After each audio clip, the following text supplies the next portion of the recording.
Yeah, I know. As I said, yes, my name is Jeremy Hengler, and I am an anarchist.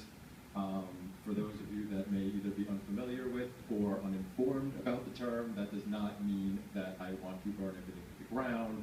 I do not dress up in black at night and throw Molotov cocktails all over the place, and my ideal society does not look a lot like Mad Max Beyond the Thunderdome.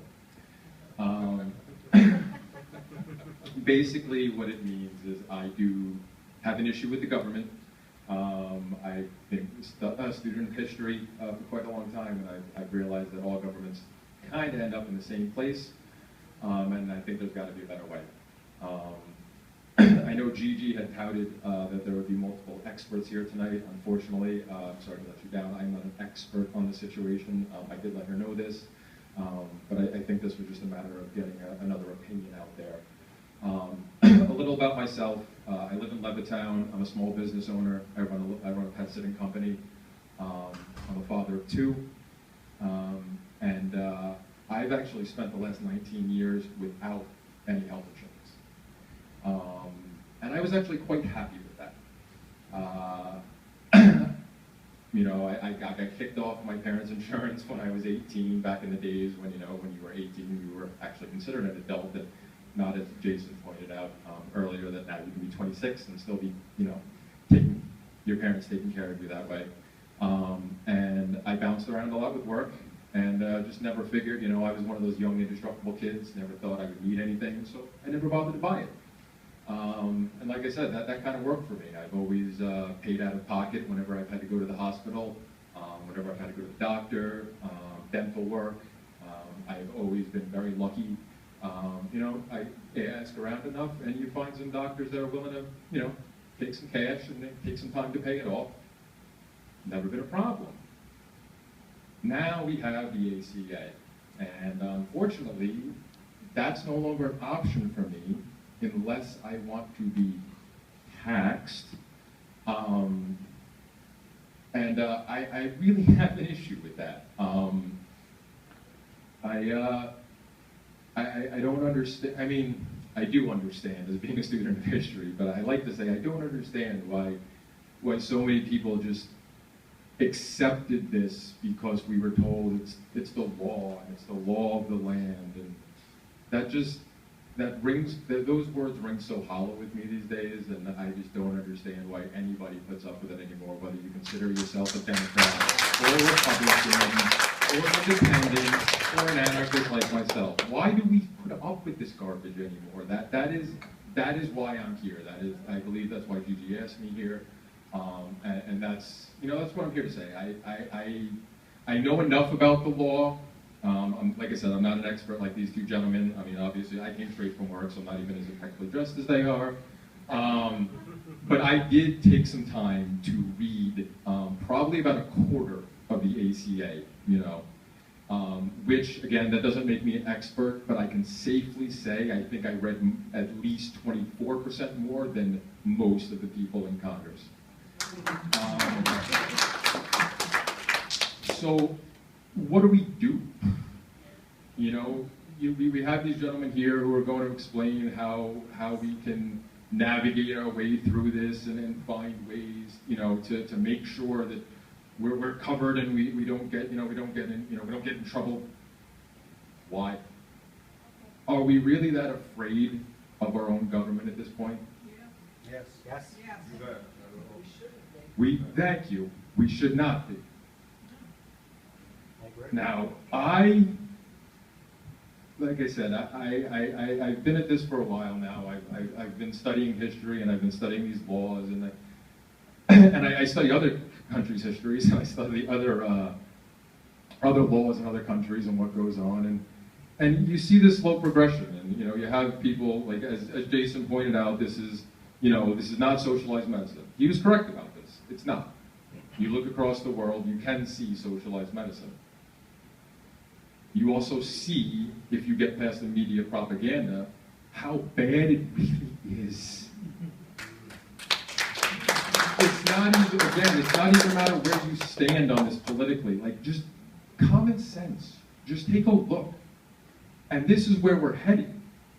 You know, most of the people who, most of our elected representatives who voted for this ridiculous bill, a lot of them publicly stated that this was this first step on the way to single payer.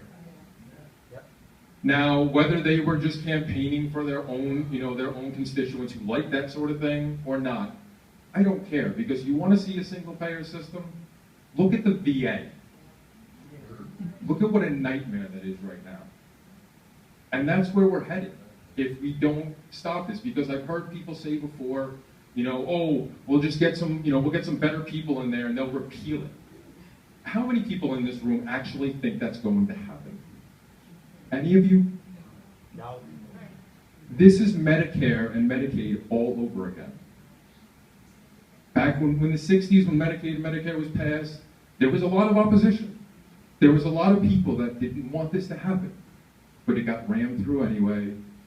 And we were promised that, oh yeah, sure, in 10 years, everybody will be loving this. And they, a lot of people caved in, and it made sense. And, we just want to help people. But now here we are, not even 60 years later, and the GAO and the CBO, GAO and the CBO, have been screaming for years that they're unsustainable, that there is no way we can keep up with this. Okay, as Lou pointed out, with the current usurper in chief, as I like to refer to him, made all those promises about what he was going to do for Medicare and Medicaid. Doesn't matter.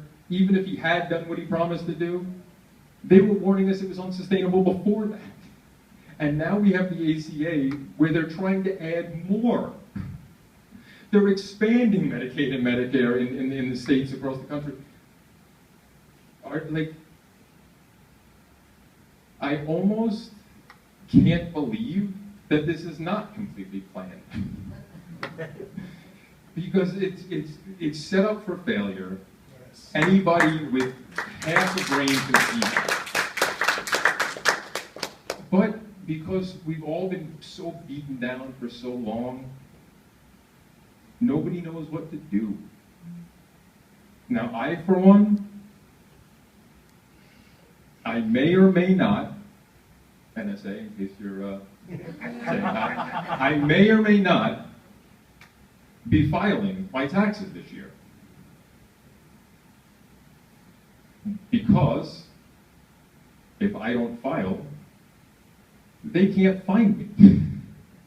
And if they can't find me, they don't know whether I have insurance or not. And they can't impose their silly little tax on me. Now, obviously, this is not an option for everybody. Like I said, I'm not even 100% sure I'm doing it myself, but I'm leaving it open. Because I'm just tired. I'm tired of putting up with this garbage. I have two, like I said, I have two little girls. They're almost 3, twin girls. One of them was born with cerebral palsy. And I have no choice, unfortunately, but to have her and her sister in the Medicaid system because they came very early. We unfortunately were not prepared, and my wife was unceremoniously fired while she was on maternity leave, or actually her business left and after they promised her they wouldn't. So we were left kind of holding the bag. But I don't want them in that either. I just don't want to be involved. I don't want the government, any government, telling me how I can take care of my family and myself. That's not their job. We can debate the interest, yeah, I can't even say the word right now. You know what I'm getting at, the interest. Thank you. I don't know why I'm stumbling on that word right now, but of this law forever. But the bottom line is, the reality is, it doesn't take a constitutional scholar to know that nowhere in this document does it say it's the government's job to have anything to do with our health care. Which, by the way, since Lou was so fond of giving definitions before, I would like to give one of my own. Could we please stop using the word health care? It's not health care. It is, but it's sick care. What they're trying to make sick people better through this system. They're not. Health care is what you do for yourself. Taking care of yourself. Preventative medicine. Eating right.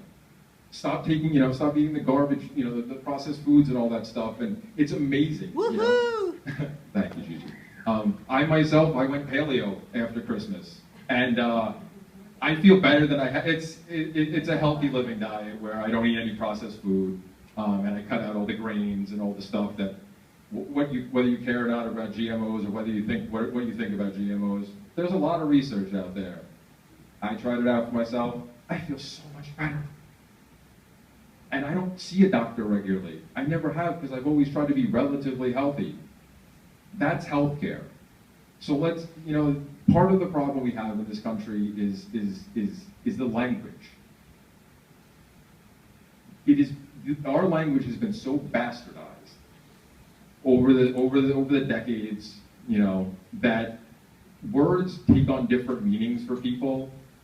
And the reason we have this divide, and we even have debates like this over, whether we like Obamacare or whether we don't, or whether it's the Democrats' fault or the Republicans' fault, or whatever it is. The reason we have these problems is because language. That's really what it comes down to. You can have an argument with somebody and nobody knows what the other one's talking about because we've all been led to believe certain words, like healthcare. It's this magical word. You hear it, people think, oh yes, I want that. I want to be taken care of.